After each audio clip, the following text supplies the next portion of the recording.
Hey guys, what's up? It's me, Thomas. Today we're back here with Witch Ninja from Gaijin Goomba. Today, well, since we just saw the presents, we're off the Pokemon for this one. Without Ninja is Koga, the poison type leader from Kanto. So yeah, we're about to see how much Ninja he is. I'm actually really curious, but then again, Pokemon, Purple, maybe we can give a pass, but, well, let's see how much of a Ninja Koga is. Be sure to like, subscribe for more. Hope you enjoy. Let's check it out.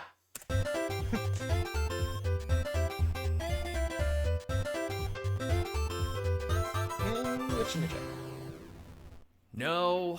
Yes. No. Yes. No. Yes. Hi! Hey everyone, Gaijin Goomba here. Jakes. Oh, so you're taking the reins back, Mr. I just want to edit now? Also, nice to wear the hat again after 4 freaking years of not touching it, by the way. They just... Okay, can we not? Sorry Explain. everyone, but ever since our patrons decided that we should look at Pokemon's premier shinobi character Koga for Witch Ninja, we've been at a bit of an impasse. Impasse nothing! Hey-o. You're so wrapped up in appearances, you're neglecting Later. what makes this goober an absolute chat of Pokemon Ninja.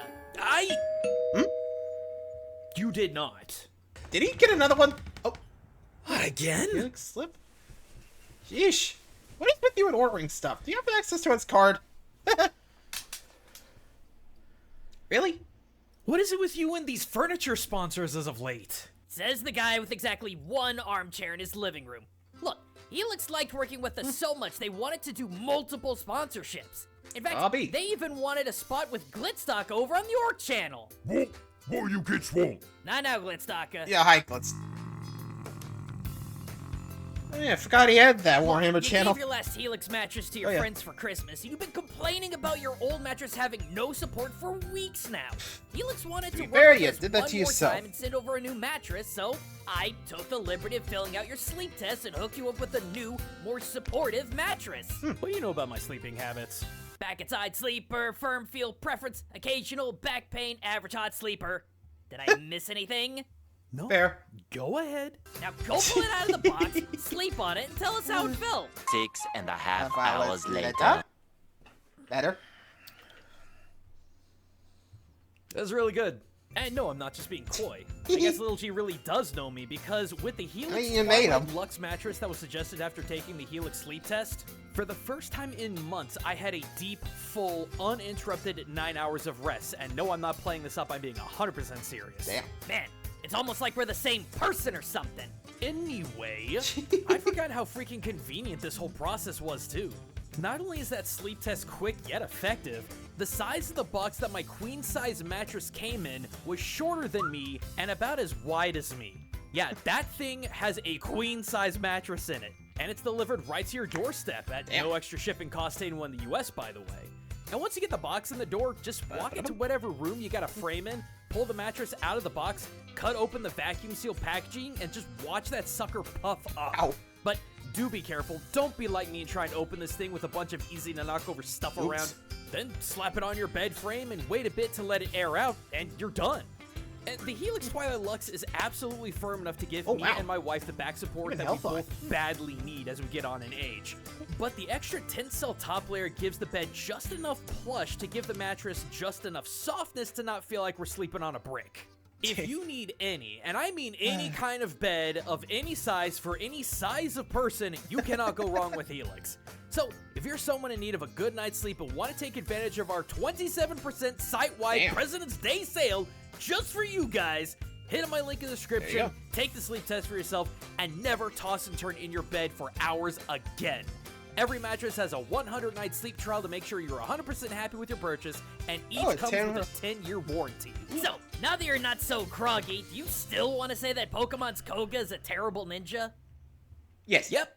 Listen, I'm old enough to clearly remember when Pokemon Blue and Red released in the States. I remember seeing them on Toys R Us shelves. But no amount of nostalgia is going to convince me that this guy is historically or culturally driven as a pop culture ninja. Look at him. I mean, like, actually though, Koga's design is in this weird, constant state of palette swapping. In red and blue, he wore dark purple with red accents and no mask. In yellow, he was in black with red accents and a bright red Zuki. In gold and silver, His sprite may have been solid purple, but his heart gold and soul silver design was this mashup of like purple accents, armored shin guards, and that freaking red Zukin. And finally in Let's Go, he's vested with various shades of purple, fishnet undergarments, which is supposed to mimic Shinobi Kachu armor, which Ninja wore sparingly at best. And finally, after all this time, Koga finally decides to actually wear that red Zukin that he's had around his neck for the better part of a decade. The great irony here is that the only time I would even consider Koga's attire to even be moderately appropriate was during the 90s anime where he was actually wearing blue. And y'all know what we say about that. Hey. Now, putting aside Koga's outfits for a minute, let's talk about his mannerisms. This man is forever gesturing the stereotypical two-finger ninja pose, which, to my understanding from Junichi Kawakami, is exclusively used for shinobi mudras like the Kuji-in, where the two fingers represent a sword, and the 9 words are accompanied by 9 cuts that invoke the protection of the Deva Marishiten, a process called Kein-in, which is to make the Kuji-in easier to execute, as the OG Kuji-in is rather complicated to pull off. But Koga and every other generic pop ninja I've ever seen, they just constantly have their fingers in this position for no adequately explained reason. It's just taking a generic shinobi concept with zero context and basically bastardizing it for the sake of a shorthand, which, yeah, that makes him a pretty garbage ninja in my book. Harsh. And then there's the way that Koga talks, and this guy, oh lord. Not only does he always open up with a loud chuckle, but he is constantly bragging about what he can do. And for anyone that's even done a tertiary glance at the Bansen Shukai, one of the only historical documents we have on Koga and Iga Ninja, humility and duty were paramount to the correct mindset of the shinobi. Not to mention, Koga goes out of his way to completely bluster about how exactly he's going to defeat the player in combat. Yeah, good job giving away your tactics, you dingus.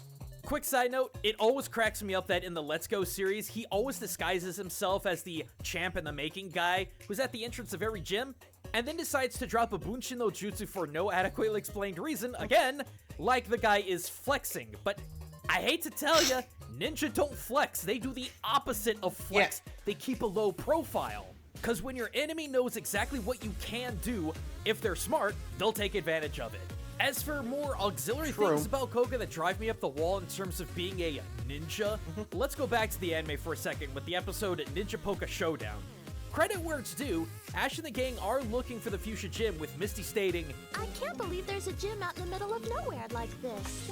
And fair, both Iga and Koga are nestled between mountain ranges and extremely rural. Like, I've been to Iga myself, and yeah, it's pretty out in the middle of nowhere.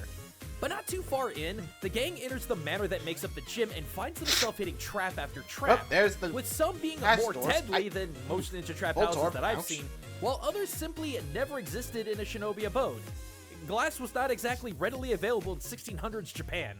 Look, there were ninja domiciles that were full of tricks.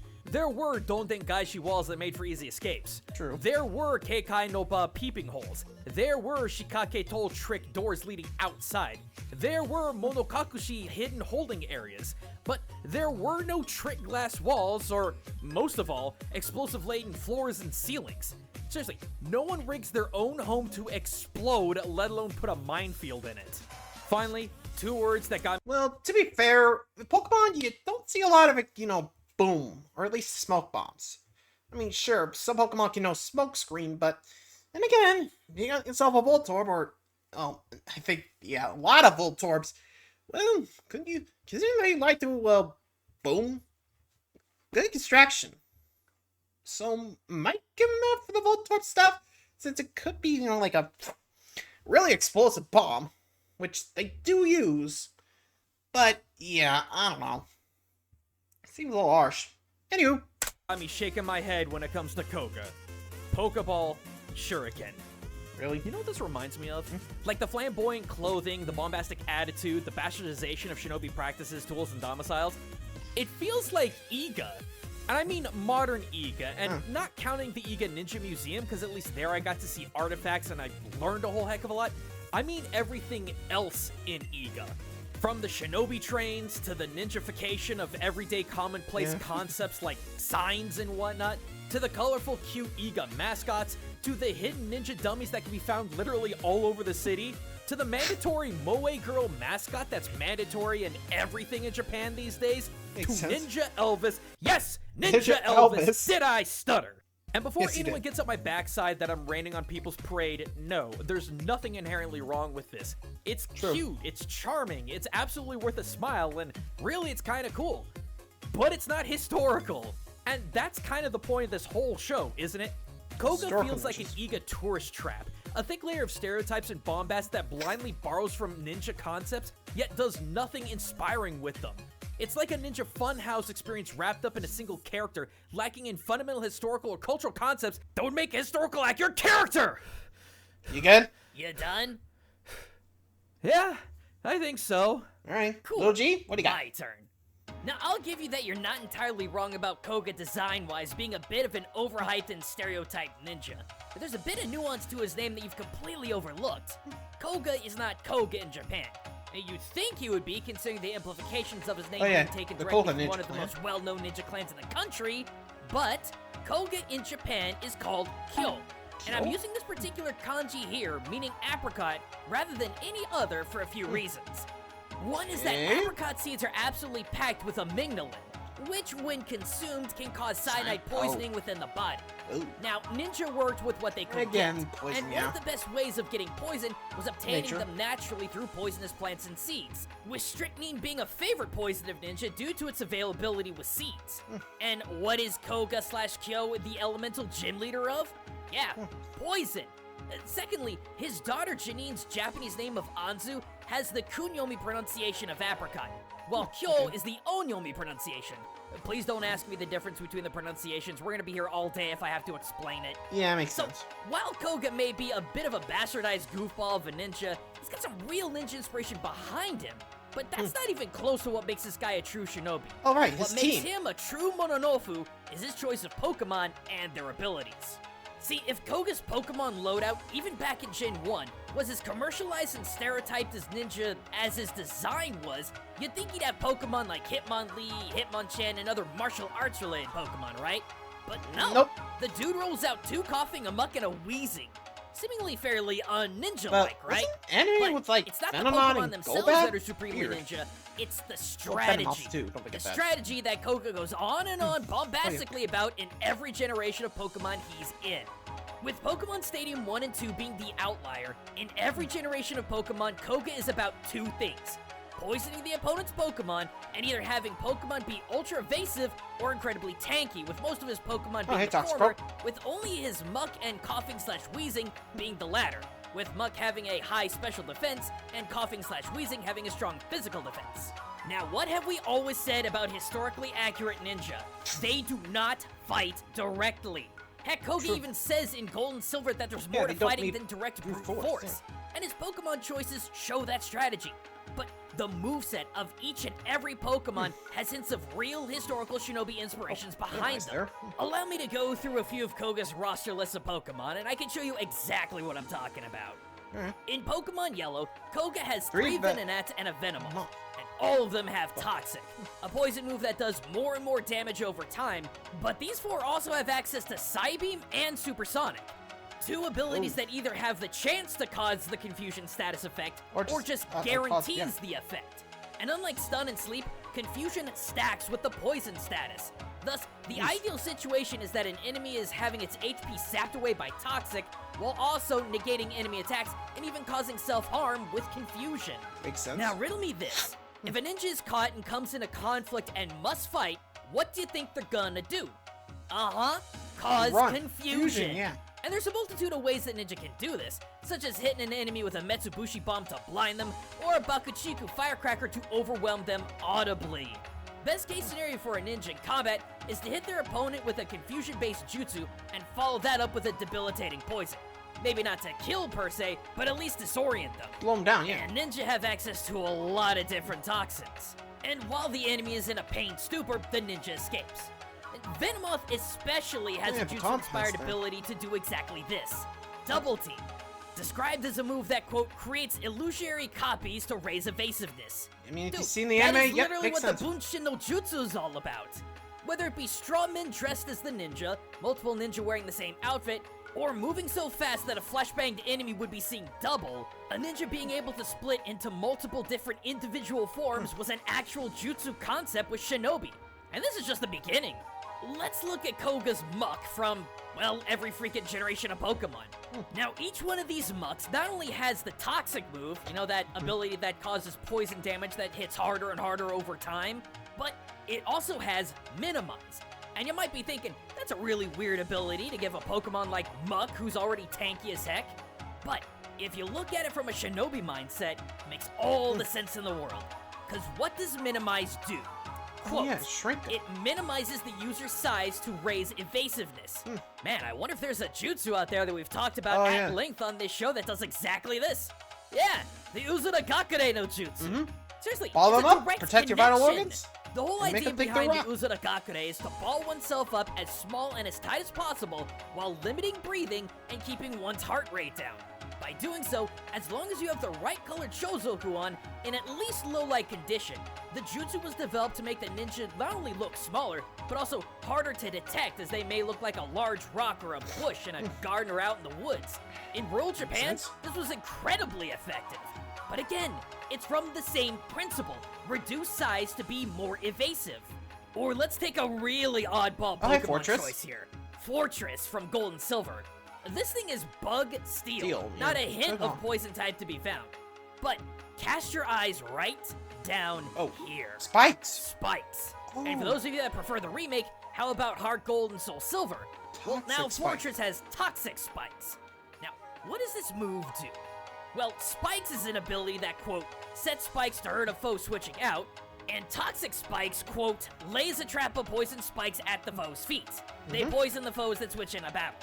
My guy, this is literally Pokemon-style Makibishi, a kind of shinobi caltrop that was made either with metal, or more likely, an organic dried-out chestnut, scattered on the ground to discourage enemies from chasing said ninja, or more realistically, to be set up at various exit paths that only the ninja would know as they escaped. And I wouldn't be surprised if these were occasionally poisoned with strychnine or other well-used toxins of the shinobi. Buddy, I could do this all day long. Koga's coughing and wheezing having smokescreen mirroring the concept of Into no Jutsu, the use of smoke bombs like Torinoko to create a smoke screen to prevent a ninja from being seen, or wheezing self-destruct or Fortress's explosion which, hello, Horokuhiya bombs, grenades the size of your fist which explode with shrapnel, causing injury alongside visible and audio confusion. However, this video's getting kinda long and I think I made my point. Yeah. Yeah, you have. I don't know, what do you think, gang? I'm actually kind of torn here. On one hand, Koga himself is about as stereotypical and gimmicky as a pop culture ninja can get, but maybe his Pokemon moveset and strategy is kind of on point when it comes to how shinobi deal with conflict. Poisons, escape techniques, etc. I'm legit curious what you think. Is Koga a good ninja, or is he just as gimmicky as modern Iga's tourist attractions? Let me know in the comments below, and a big thank you to Helix for sponsoring this video. Well, there you go. Honestly, yeah, design-wise, it'd be like, yeah, it could be a little better, but let me know. Honestly, yeah, it's more of the Pokemon in this case. Till next time, adios.